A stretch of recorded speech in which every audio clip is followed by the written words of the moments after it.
우리가 아는 말 중에 입신양면이라 하는 말이 있습니다. 입신양명. 몸을 바로 세우고 이름을 드높인다 라고 하는 그런 뜻입니다. 한마디로 말하면 출세와 성공을 이룬다 라고 하는 뜻입니다. 여러분, 이것은 과거 오래된 옛 시절에 있었던 그런 교훈이라고 할 수 있는 말이죠. 과거 신분제도 사회 속에서는 이 입신양명이라고 하는 것, 즉 성공과 출세라고 하는 것은 개인의 일로만 여겨지는 것이 아니었습니다. 왜냐하면 출세와 성공은 개인에게 성공과 출세뿐만 아니라 그 가정을 일으키는 일이고 가문을 일으키는 일이었습니다. 뿐만 아니라 부모에게 효도하는 일이라고 그렇게 가르쳤습니다. 그래서 자식들이 성공하고 출세해서 부모들에게 기쁘게 해드리는 일, 그게 바로 입신양명이에요. 출세하고 성공하는 일의 의미다 하는 것입니다. 그래서 자식들은 부모에게 효도하기 위해 출세와 성공을 위해 열심히 노력하고 또 노력하는 그런 일들이 있었습니다. 그렇다면 현대인들은 어떨까요? 물론 현대인들도 똑같이 성공과 출세라고 하는 것들을 원하고 있습니다. 그리고 꿈꾸며 살죠. 그러나 과거와는 다른 목적을 가지고 이 성공과 출세를 생각하고 꿈꾸게 됩니다. 물론 부모에게 효도하기 위해서 성공하려고 하는 그런 젊은이들도 있습니다. 그러나 많은 사람들이 더 이상 이 효도를 위해서 성공과 출세를 생각하지 않습니다.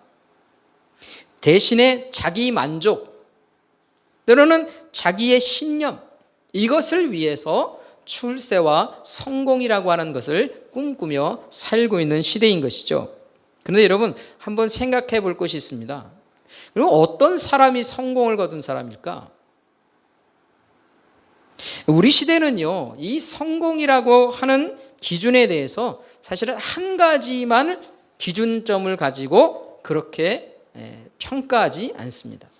이 성공한 삶이라고 하는 것에 대해서 여러 가지 다양한 생각들을 가지고 다양한 모습으로 이 성공에 대한 것들을 사실은 요즘 젊은이들은 꿈꾸고 있는 것이죠. 다양한 모습을 가지고 성공에 대한 기준을 세운다 하는 것입니다. 그런데요, 일반적으로 성공한 사람이라고 하는 것이 드러나고 나타날 때가 있어요. 어떤 때인가? 바로 그 사람이 어떤 공동체 안에서 자리를 앉는 그 자리를 보면 그것이 드러나게 된다 하는 것이죠. 어떤 단체 모임이나 또는 잔치 자리에 가면 특별히 앉을 자리가 마련되어 있는 사람들이 있습니다.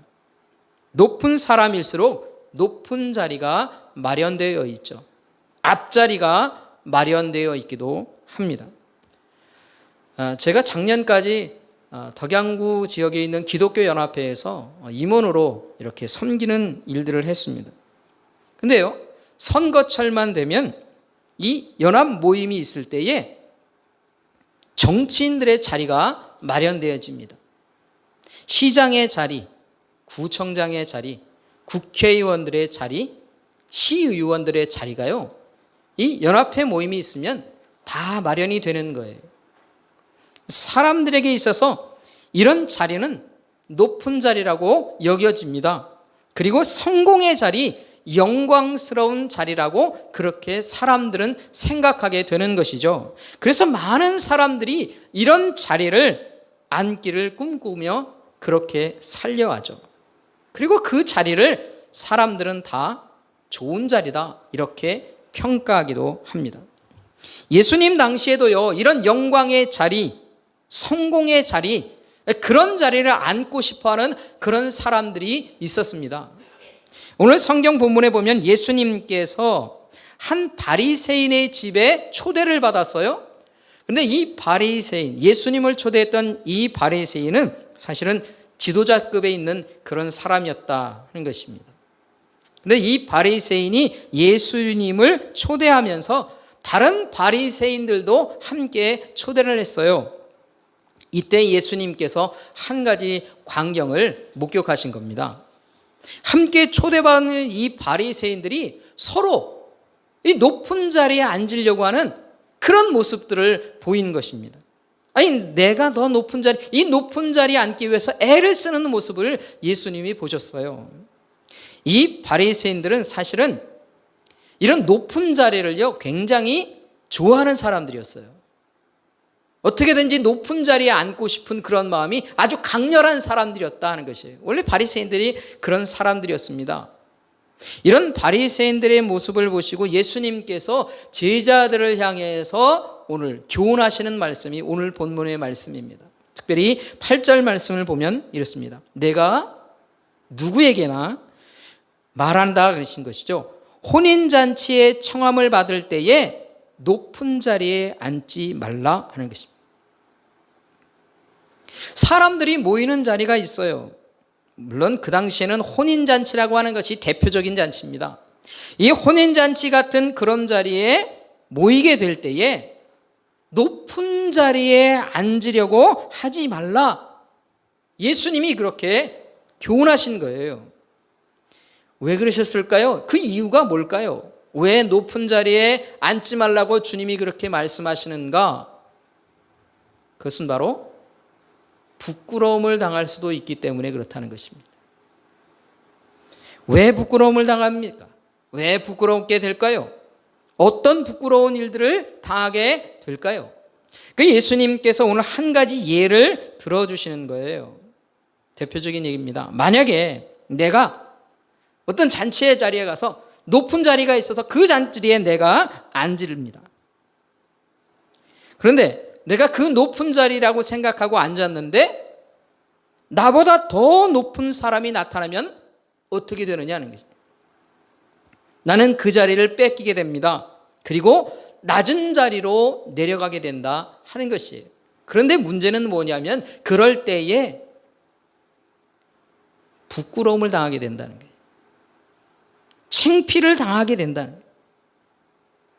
여러분, 높은 자리라고 하는 것 한번 잘 생각해 볼 필요가 있습니다. 이 높은 자리라고 하는 것은요, 언제나 비교되는 자리라고 하는 것을 우리가 잘 알아야 합니다. 왜 그렇습니까? 이 높은 자리라고 하는 그 말 속에 벌써 비교의 의미가 담겨 있는 거예요. 여러분, 낮은 자리가 전제되어 있어야 높은 자리가 있는 것이죠.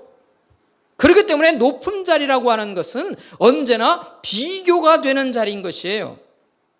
아니, 나는 그럴 의도가 없었습니다.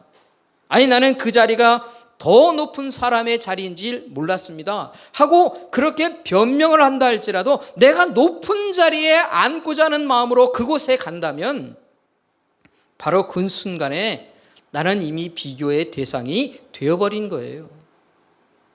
비교의 자리에 내가 앉게 된다 하는 것입니다. 여러분, 비교되는 자리에 앉으면 어떨까요? 그러면요, 계속 눈치를 봐야 하는 거예요.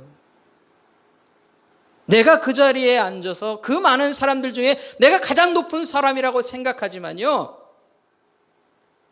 언제나 나보다 높은 사람이 또 있을 수가 있는 거예요. 그러니까 계속해서 눈치를 봐야만 합니다. 만약 나보다 높은 사람이 오면 언제나 나는 그 높은 자리에서 떨어져서 낮은 자리로 가야만 할 것을 내가 각오하고 있어야 돼요. 아니라고요? 그럴 필요가 없다고요? 그건 내 생각입니다, 여러분. 내가 높은 자리에 앉으려고 하면 분명히 그것은 비교의 자리이기 때문에 나보다 높은 사람이 오면 언제든지 나는 그 자리를 빼앗게만 되는 거예요. 그 빼앗길 때 그냥 빼앗기는 게 아니라 부끄러움을 당하면서 빼앗게 됩니다. 그러니까 각오를 해야 됩니다. 내가 높은 자리에 앉으려고 하고 내가 높은 사람처럼 그렇게 나 자신을 높이려고 하면요, 부끄러움 당할 거 각오하고 해야 된다는 것이에요. 그걸 생각 못하면 어리석은 사람이 되는 거예요.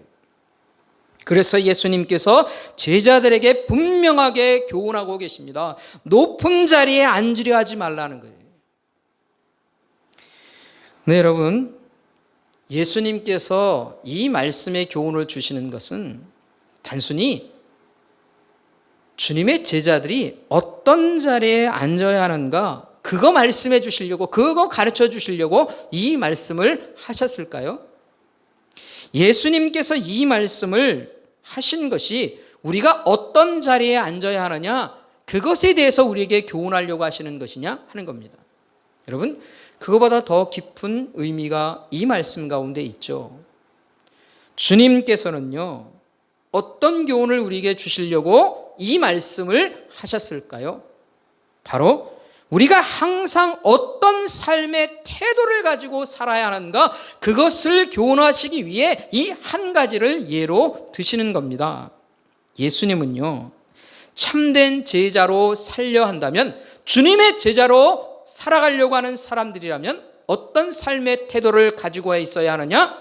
바로 겸손한 태도를 가지고 살아야 한다는 것입니다.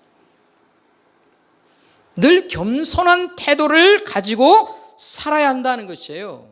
우리가 어떤 자리에 초대되었을 때, 또 우리가 어떤 공동체 모임에 가게 되었을 때, 또 우리가 어떤 사람과 함께 만나게 되는 그런 상황에 있을 때에 겸손한 삶의 태도를 잃어버리지 말라는 것입니다. 겸손한 태도로 살아갈 수 있어야 한다 하는 것입니다. 겸손한 말과 행동으로 살아가는 자들이 되어야 한다 하는 것이에요. 그렇다면 여러분, 주님의 제자들은 왜 이런 겸손한 태도를 가지고 살아야 할까요? 그 이유가 무엇일까요? 두 가지를 한번 생각해 보려고 합니다. 첫 번째는 무엇인가 하면요, 바로 우리가 주님의 제자들은 겸손한 태도를 가져야 하는데 그 이유는 바로 주님 닮은 모습으로 사는 것이기 때문에 그렇다 하는 것이에요. 여러분, 예수 그리스도의 이름으로 사는 사람들은요, 겸손함이 몸에 배어 있어야 해요. 왜 그럴까요? 왜 그리스도인들은 겸손함을 가지고 살아야 할까요? 그것은 바로 우리 주님 닮은 모습으로 살아가는 것이기 때문이다 하는 것입니다. 우리 주님께서 어떤 분이셨을까요? 마태복음 11장에 보면요, 예수님께서 자신을 이렇게 소개하고 계십니다. 마태복음 11장 28절부터 30절의 말씀. 수고하고 무거운 짐진 자들아 다 내게로 오라. 내가 너희를 쉬게 하리라. 나는 마음이 온유하고 겸손하니 나의 멍에를 메고 내게 배우라. 그리하면 너희 마음이 쉼을 얻으리니 이는 내 멍에는 쉽고 내 짐은 가벼움이라. 여러분, 예수님께서 제자들에게 말씀하시고 주님의 사람들을 초대하시면서 자신을 소개하실 때에 뭐라고 소개하십니까? 나는 온유한 마음과 겸손한 마음을 가지고 계신 분이다. 그렇게 주님이 말씀하세요. 근데 예수님이 말로만 하신 분이십니까? 예수님의 온 생애는요, 겸손함으로 가득 채워진 거예요. 그리고 마지막으로 예수님께서 마지막 사역을 위해 예루살렘으로 입성하실 때에 어떤 마음의 모습을, 어떤 삶의 태도를 우리에게 보여주셨는지 우리 너무나 잘 알지 않습니까?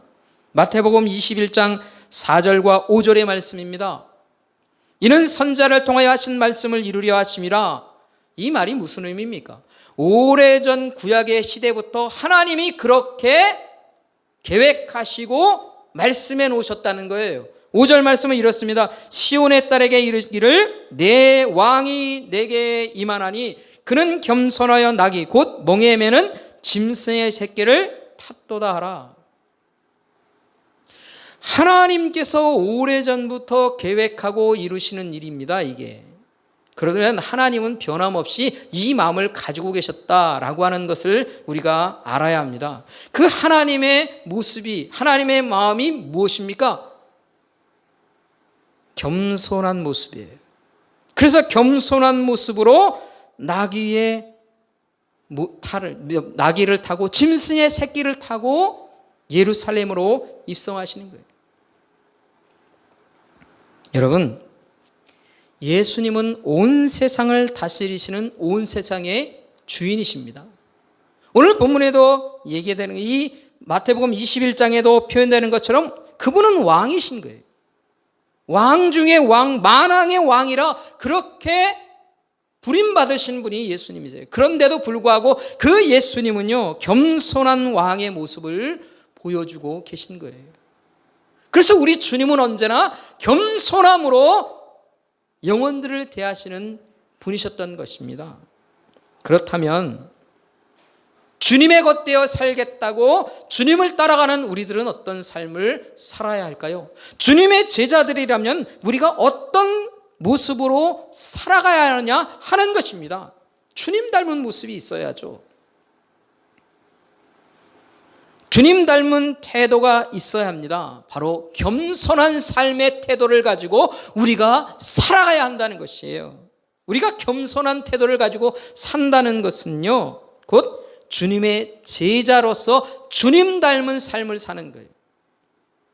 주님 닮은 인생을 사는 것입니다. 만약에 주님의 겉된 우리들이 이 겸손한 모습을 잃어버리면 어떻게 될까요? 주님 닮은 모습을 잃어버리면 어떻게 되겠느냐 하는 것입니다. 당연히 우리에게 따라오는 것이 있어요. 바로 부끄러워지는 거예요. 부끄러움을 당하는 거예요. 그래서 그리스도인들은 어디서나 겸손의 모습을 잃어버리면 안 됩니다. 세상에 나가서든 내가 있는 직장에서든 내가 만나는 누구든 아니 교회 안에서의 삶이든 더 겸손한 모습을 가져야 하는 것이에요. 그게 주님 닮은 모습이거든요. 주님께서 우리에게 말씀하신 모습이거든요. 주님이 우리에게 가르쳐 주신 모습이기 때문에 그런 것입니다. 그래서 이 목사인 저도 겸손의 모습을 가져야죠. 직분자들은 더 겸손의 모습을 가져야 합니다.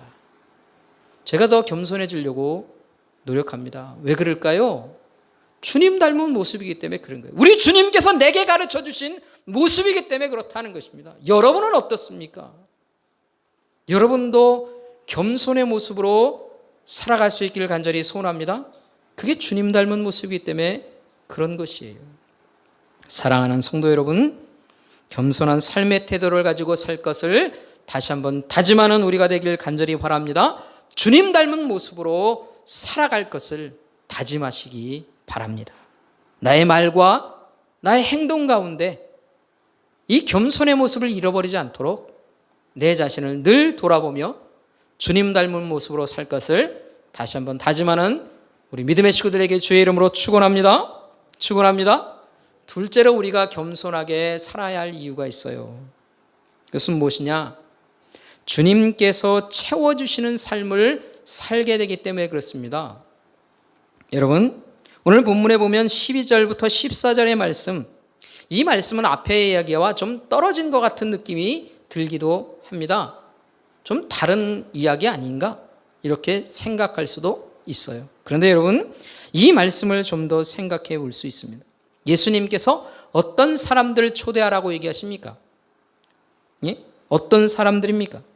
무릇 자기보다 이게 낮은 사람들, 특별히 내가 베푸는 것들에 대해서 어떤 것으로도 갚아줄 수 없는 사람들을 초대하라는 거예요. 다시 말하면 내게 유익이 전혀 없어요. 이 사람들을 초대하면 내게 유익이 전혀 없어요.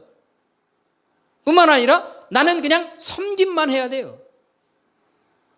나는 유익이 없고 섬기는 일만, 대접하는 일만 하기 위해서 초대하라.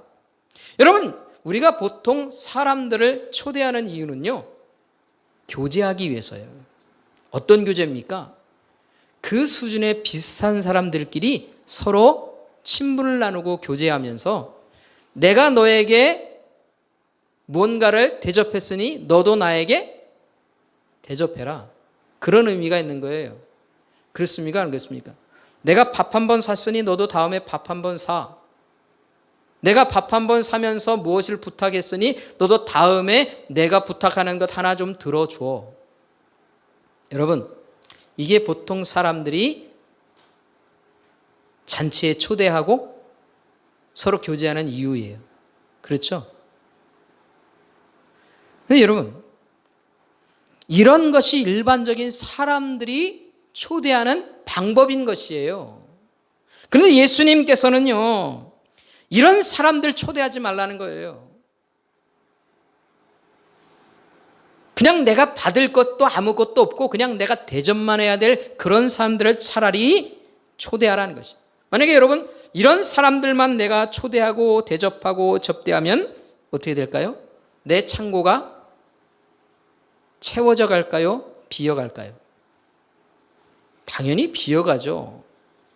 그건 당연한 일입니다. 내 창고가 비어져 가게 되어 있어요.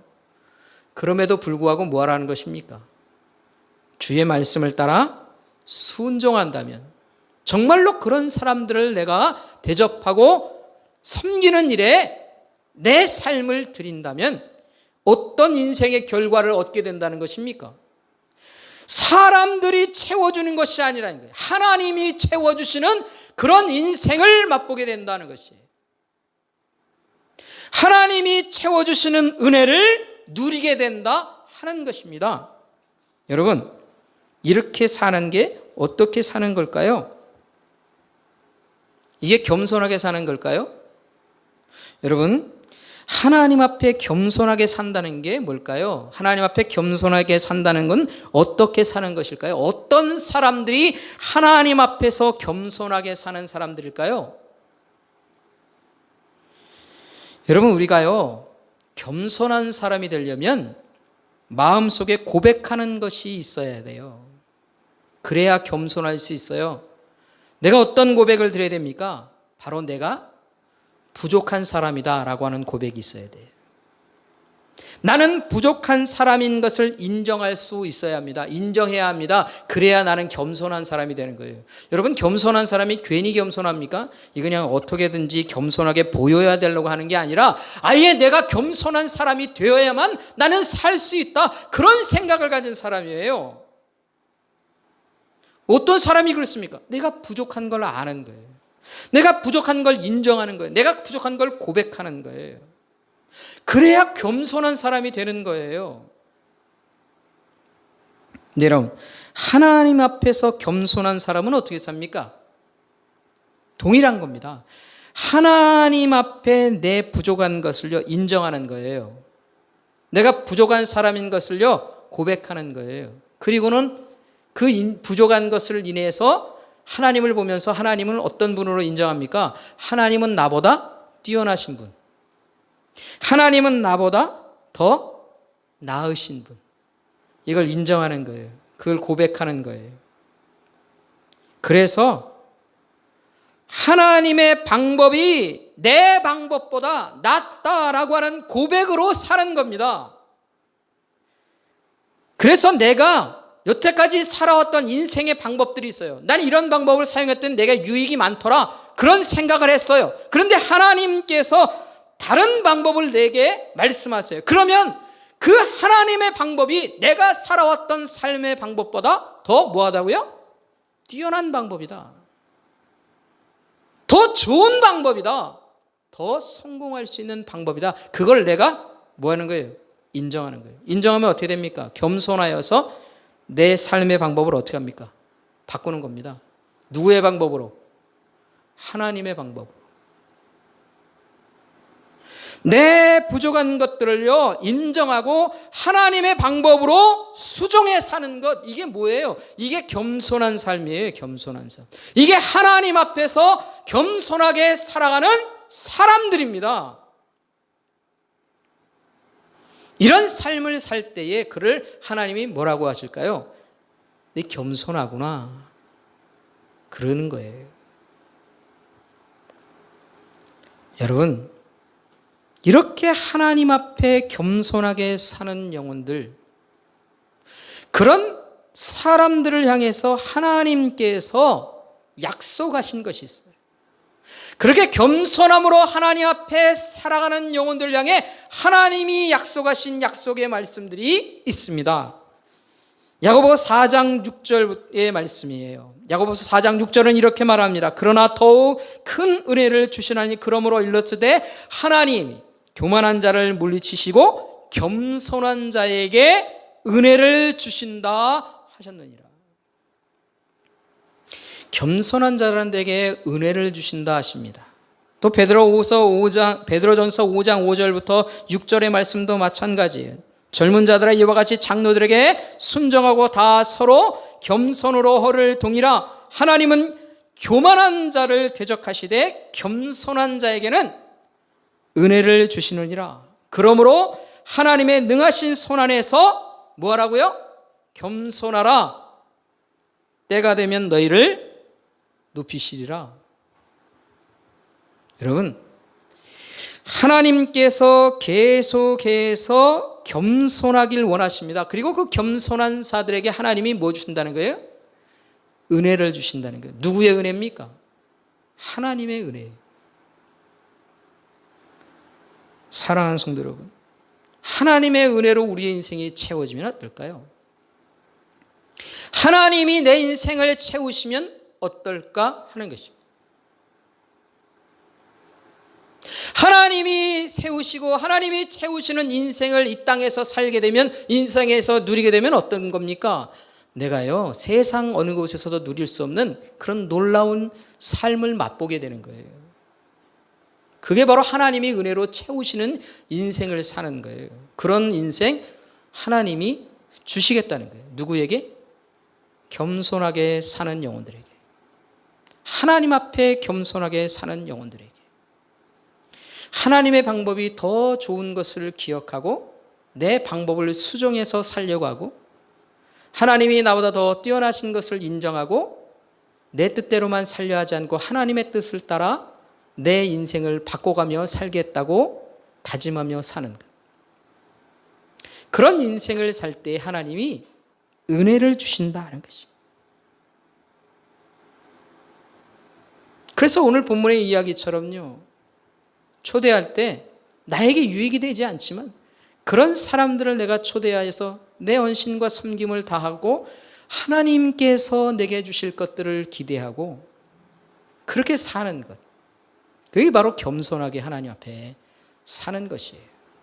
그렇게 하나님 앞에 겸손하게 살 때 하나님은 우리의 인생을 은혜로 채우신다 약속하셨습니다. 여러분, 이 약속이 흔들릴까요? 이 약속이 변할까요? 때로는 우리는 그렇게 생각합니다. 내가 그렇게 했는데 하나님은 나에게 별로 채우시는 건 아닌 것 같은데요. 제대로 하나님 앞에 겸손하게 온 인생을 바쳐 하나님의 뜻대로 살겠다는 다짐이 우리에게 흔들리며 사는 것은 아닐까요? 그래서 그런 것 아닐까요? 온 인생 하나님이 부르시는 그날까지 내 인생은 겸손함으로 살아가겠습니다. 그런 다짐으로 우리가 살아갈 수 있기를 간절히 소원합니다. 혹시 내가 하나님 앞에 겸손의 모습을 잃어버리고 사는 것은 아닌지, 혹시 하나님의 높고 크신 능력을 인정하지 않고 내가 살려고 하는 것은 아닌지, 그래서 내 방법, 내 뜻, 내가 원하는 것을 주장하고 그대로만 살려고 고집하며 사는 것은 아닌지 우리 자신들이 뒤돌아야 볼 줄 압니다. 겸손의 길, 그것이 아닌 길은 교만으로 행하는 길이에요. 교만으로 행하는 길은 하나님께서 인정하지 않습니다. 결국엔 하나님의 평가가 주어지게 돼요. 부끄러움을 당하게 되는 거예요. 오직 하나님 앞에서 겸손한 태를 잃지 않고 살 것을 다짐하는 저와 여러분의 인생길 되길 간절히 소원합니다. 그래서 하나님의 은혜로 채워지는 인생, 하나님께서 귀하게 여기시는 인생, 귀하다 그렇게 인정해 주시는 인생, 저와 여러분이 함께 살아갈 수 있기를 우리 주님의 이름으로 간절히 축원합니다. 축원합니다. 이 시간 함께 기도하겠습니다. 이 시간 기도할 때 하나님, 내가 겸손의 말과 태도를 가지고 살게 해 주옵소서. 교회 안에서 하나님을 대할 때 늘 겸손의 마음을 잃어버리지 않게 해 주옵소서. 특별히 교회를 떠나 가정에서, 사회에서, 내가 만나는 사람들에게, 아니 공동체 안에서 내가 겸손의 말과 태도를 잃어버리지 않는 영혼 되도록, 누구를 만나든지 겸손한 마음으로 행할 수 있도록, 그래서 주님 닮은 삶으로 주님의 인생을 함께 살아가는 영혼 되도록 하나님 나를 돌보아 주옵소서. 하나님 어리석은 모습들 다 기억하고 깨닫게 하셔서 회개하는 영혼 되어서 다시 한번 겸손을 다짐하는 영혼 되게 해 주옵소서. 우리 간절히 소원하며 하나님 앞에 함께 기도하겠습니다. 다 함께 기도합니다. 아버지 하나님 우리를 인도하여 주옵소서. 하나님 앞에 겸손을 잃어버리지 않는 영혼 되게 하여 주옵소서. 내 말이 내 행동이 겸손하지 않는 교만한 모습으로 나타나는 것은 없었는지 뒤돌아보길 소원합니다. 고쳐가길 원합니다. 주님의 방법대로 주의 뜻대로 수정하며 바꿔가며 살게 하여 주옵소서. 주님이 원하시는 것들을 이루어가는 영혼 되게 해 주옵소서. 주님을 높여드리며 살게 하여 주옵소서. 주님 부족한 것들을 고백하며 인정하며 사는 영혼 되어서 하나님 앞에 겸손함을 잃지 않는 영혼들 되도록 우리를 이끌어 주옵소서. 아버지 우리를 지켜 주옵소서. 하나님 앞에 온전해 주도록 이끌어 주옵소서.